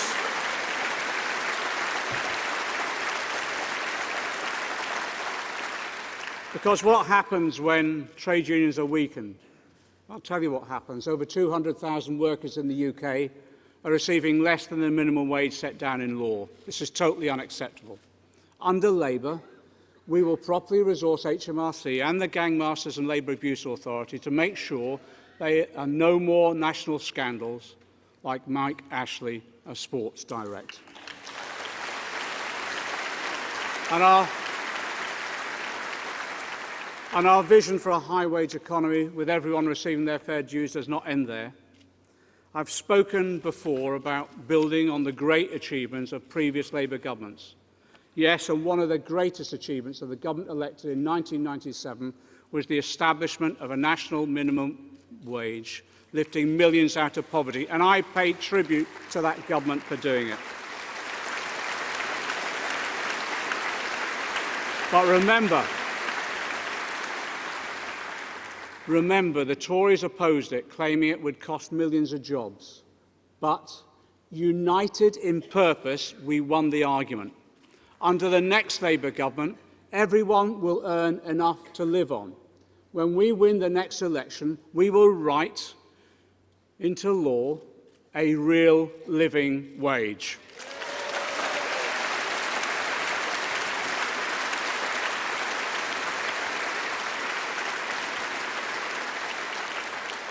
We'll charge a new living wage review body with the task of setting it at the level needed for a decent life. Independent forecasts suggest that this will be over £10 an hour. This will be part of our new bargain in the workplace. But we know that small businesses need to be part of that bargain, and that's why we'll also be publishing proposals to help businesses implement the living wage, particularly small and medium-sized companies. We'll be examining a number of ideas, including the expansion and reform of employment allowance, to make sure that this historic step forward, improving the living standards of the poorest paid, does not impact upon hours of employment. Backed up by our commitment to investment, this means we will end the scourge of poverty pay in this country, once and for all.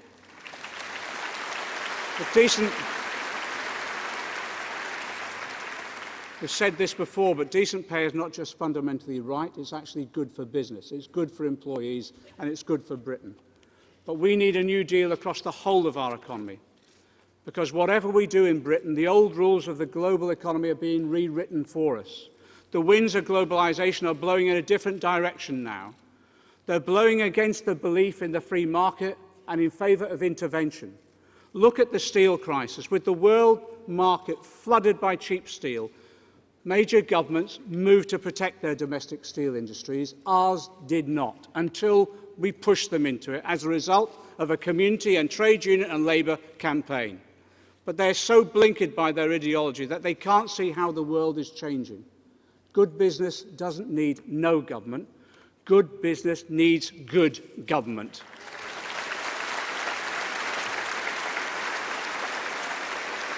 And the best governments today, right the way across the world, recognise that they need to support their economies, because the way the world works is changing. For decades, manufacturing jobs disappeared as producers looked for the cheapest labour they could find. Today, 1 in 6 manufacturers in the UK are bringing jobs back to Britain. That's because production today is about locating close to markets and drawing upon the highly skilled labour and high-quality investment. Digital technology means production can be smaller scale, in smaller, faster firms, dependent on cooperation and collaboration, not dog-eat-dog competition. The economies that are making best use of this shift are those with governments that understand it's taking place and support new industries and small businesses. Do you know, we could be part of that change here. There's huge potential in this country and in every part of the country. We have an immense heritage of scientific research and engineering expertise. Today, our science system is a world leader. We have natural resources that could make us world leaders in renewables. We have talent and ambition in every part of the country. Yet at every stage, we have a government that fails to reach that potential. It's cut scientific research spending.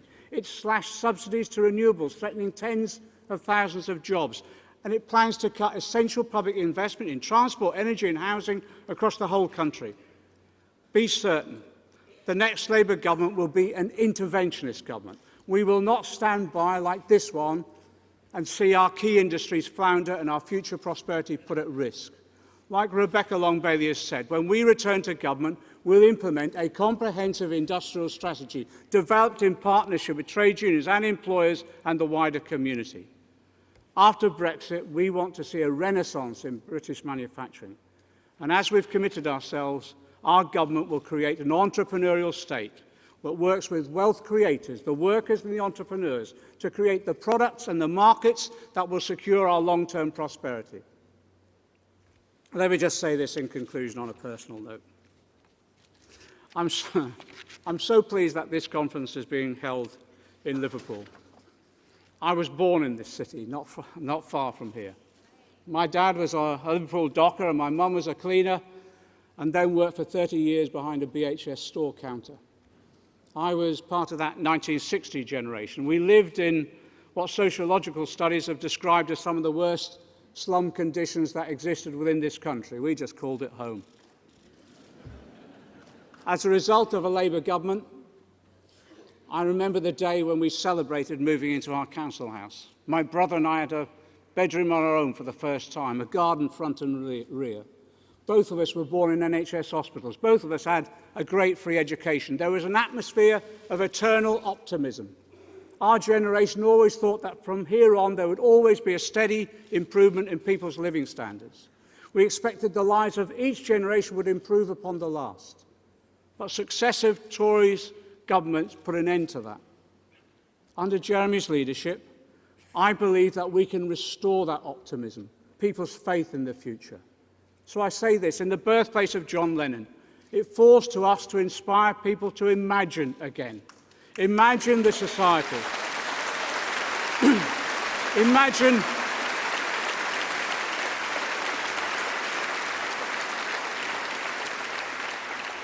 Imagine the society we can create. It's a society that's radically transformed, radically fairer, more equal, more democratic, yes, based upon a prosperous economy that's economically and environmentally sustainable, but where that prosperity is shared by all. That's our vision to rebuild and transform Britain. In this party, you no longer have to whisper its name. It's called socialism. Solidarity.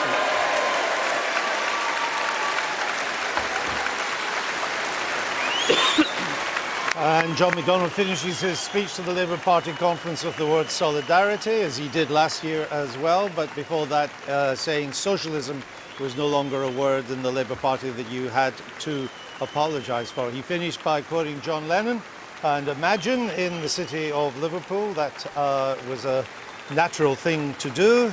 He said there would be no more support for transatlantic trade deals of the sort that is currently being negotiated under a Labour government, that HMRC would be much tougher in enforcing those who were trying to dodge or evade tax. No public contracts for tax evading companies, he said.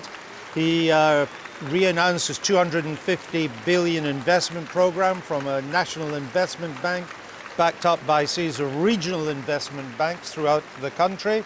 He said that there would be no more Philip Greens under Labour. He wanted to double the size of the co-op sector. There would be a right to own for workers on the when companies came up for sale. It'd be interesting to see how that would work. But what was really popular was he said he would repeal the Trade Union Act in the first 100 days of a Labour government. Most of the reforms that were put in the Thatcher year and were left largely untouched in the Blair-Brown years as well. And he did announce that he would want to see a new minimum wage, what he called a new national living wage, and that would be from 2020 onwards at over £10 an hour. There are many other things in it too, but that gives you a flavour of the kind of things he was proposing. John Pina. Well, one of the benefits for John McDonnell and Jeremy Corbyn of winning the Civil War is that they've now won space to develop their ideas and set up what a future Labour government under Jeremy Corbyn would look like. The challenge for them is that we're listening, and we'd like to know what a Labour government under Jeremy Corbyn would look like. And although this is still obviously a very early stage in that process, there are any number of questions being stacked up here and a requirement for some clarifications. We talked earlier on a moment ago about this comprehensive industrial strategy. What is that going to look like? Beyond being far more locally based, we know that's part of the plan. We know it's broadly called socialist. On the big question of Europe and Brexit, talked about access to the single market. Now, what does that mean? The very word access implies some sort of compromise from full membership with all that goes with it. Now, there will have to be some sort of presumably a trade-off when it comes to freedom of movement. That was a great big question mark with no real answers beyond what we've heard before about the need to take on the threat of wages being undercut and all of that sort of thing. Those ideas we have heard in the past. A lot of emphasis on tax avoidance, to the point of uttering threats that companies who engage in tax avoidance could lose government contracts. But of course, tax avoidance is what happens when you have a tax code. We're not talking about tax evasion, which is illegal. Avoiding tax is what every company tries to do one way or another. And the thicker the tax code gets, and what is it now, 2,000 pages, the more loopholes and lines there are to get through. But it's got bigger. I think it's 15,000 pages. 15,000. Well, 15,000. That's just in the last week. Mr. Brown doubled it, and Mr. Osborne managed to add another third to it. So there we are. So much for any number of less government. space there. Wealth tax is clearly on the agenda as part of the He socialist kind of hinted vision. at that, didn't he? Promised there'd be something by way of dealing with wealth rather than earnings. So mansion taxes, you can bet, are going to be there. But what else? So many questions. No, it's good to be able to start talking about policy and drill down to see what they think and how far the thinking have gone. Paul Mason, your reaction? Well, I saw it as the key word of it was intervention, because some of this Keynesian macroeconomic policy, like 250 billion spending, like raising wages through living wage, is classic Keynesianism. But the next phase for Corbyn McDonnell is the interventionist idea. So you see now, actually, I think there's a few quite detailed proposals in there, reaching inside companies and saying you can't do this. You can't not pay the minimum wage. You can't tax. I mean, he was very clear, and let's be clear, we're not talking about evasion, i.e. illegality. We're talking about the legitimate tax avoidance that leads companies like Apple and Google allegedly to pay less tax than they should, is going to be now subject to contract compliance rules in the public sector. So does that mean that the government won't buy Apple phones? Well, it may do. And let's think about this. Before Brexit, all this contract compliance was not possible. That's an interesting thing, that you see McDonnell now saying, well, we've got Brexit. There's no EU rules now to worry about. If we want to intervene into the private sector and change it, we'll do it. And I think that, plus look, this Trade Union Act, massive applause there. I saw some people even standing up at the end, which I think McDonnell and Corbyn are quite happy with at this conference. We're all obsessed with momentum and entryism. I read that as a very trade union influenced speech, and not just by the Unite Trade Union that supports Corbyn and McDonnell. There was big throws there to people like Usdaw, people like the GMB, who've been wavering really in their support for this new leadership. No, I'm sure it'll be popular with the trade union. Just briefly, John, a quick word. Are you picking up anything on Clive Lewis and this argument he's having with Mr. Corbyn over Trident? No, we seem to have gathered that there was a meeting ahead of the speech, that a line in the speech, as far as we understand it, was in dispute. Yeah. And there are, as we've been discussing, nuances of difference between the two of them on that. Maybe it focused on all of that, but the outcome we don't yet know, and precisely how it's going to lead on to policy, which is still a work in progress, very much a work in progress. Well, we've got the rest of the day to find out, right? We've got the rest of the week to find out. Gentlemen, thank you both. So Mr. McDonnell told the conference that he wanted to end the scourge of poverty pay, and one way he says he'll do this is with the new living wage law, the level of which will be set by an independent body. Let's just remind you of what he had to say. Under the next Labour government, everyone will earn enough to live on. When we win the next election, we will write into law a real living wage.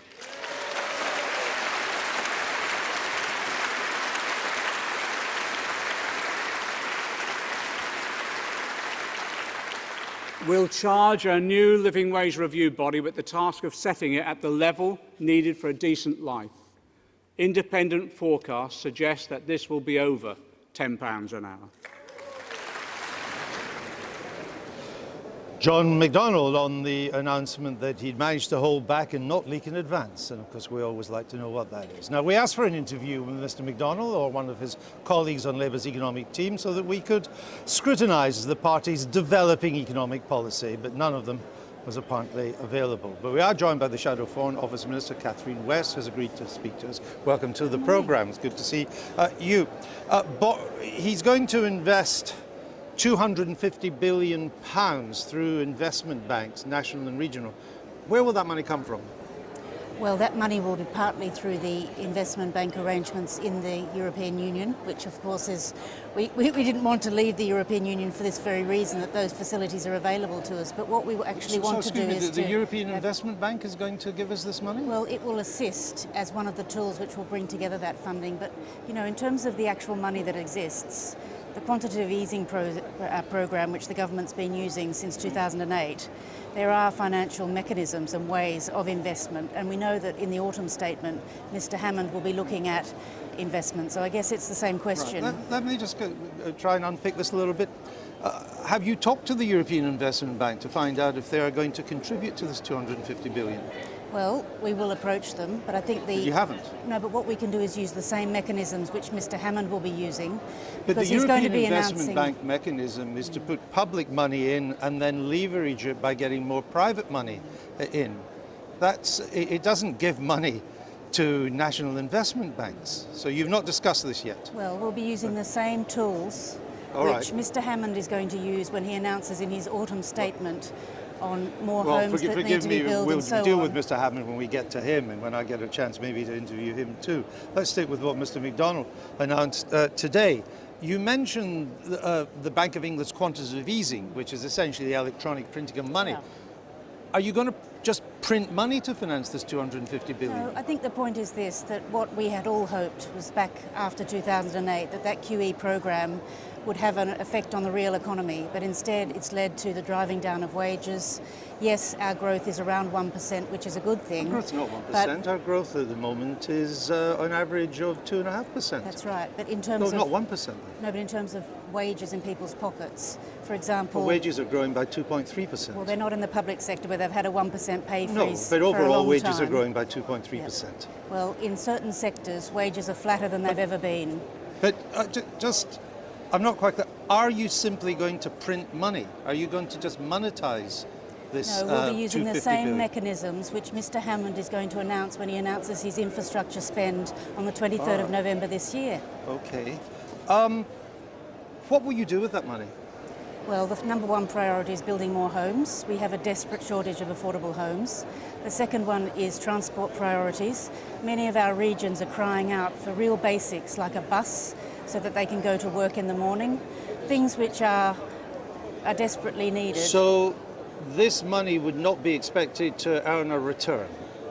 Well, the thing about investing in the economy, as we know, and I know because I've been a borough leader before, if you invest in your local area, for example the regions, if you invest in a place like Liverpool, and you can see the European investment where we're having the conference at the moment, it leads to jobs. You can hold conferences. It can over time if you do the right investments, that's absolutely right. But do you accept in the short term, perhaps even to the medium term, it will lead to a quite substantial rise in the deficit? Well, the thing at the moment is that borrowing is quite low. As we know, the borrowing just came down after the Brexit vote. But will it add to the deficit? Well, at the moment, it's a good time to borrow, and that's why the government is going to announce that on the 23rd of November. It will add substantially to the deficit, won't it? Well, let's see how much the government is going to add to the deficit when it makes its announcement on the 23rd of November. Yeah, but I'm not asking about the guy, I'm asking about you. These plans, because in total they come to about 500 billion, you will take our national debt over 2 trillion now, won't you? Well, it depends on the rate at which we borrow, and we have to examine that when we come to take that decision. But what we want to do is borrow so that rather than borrowing just to keep a few big businesses afloat who then press down wages, we want to borrow to invest in our country. John McDonnell praised the entrepreneurial state and said the Obama administration had been a good example of that. Yeah. Can you give me an example of where the Obama administration has been entrepreneurial?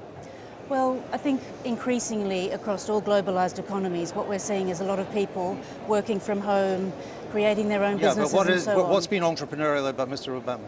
Well, I think that you can see that there's been a growth in the economy there. Their unemployment rate has dropped quite considerably. Same as Britain's. Yeah, I'm very proud that our employment rate is lower, but today what we're talking about is the quality of those jobs, what the wages are, and how we can make the workforce and people's lives, working lives much better. Thank you very much for having me on. My working life will be better now that we can hit time. That's it for now.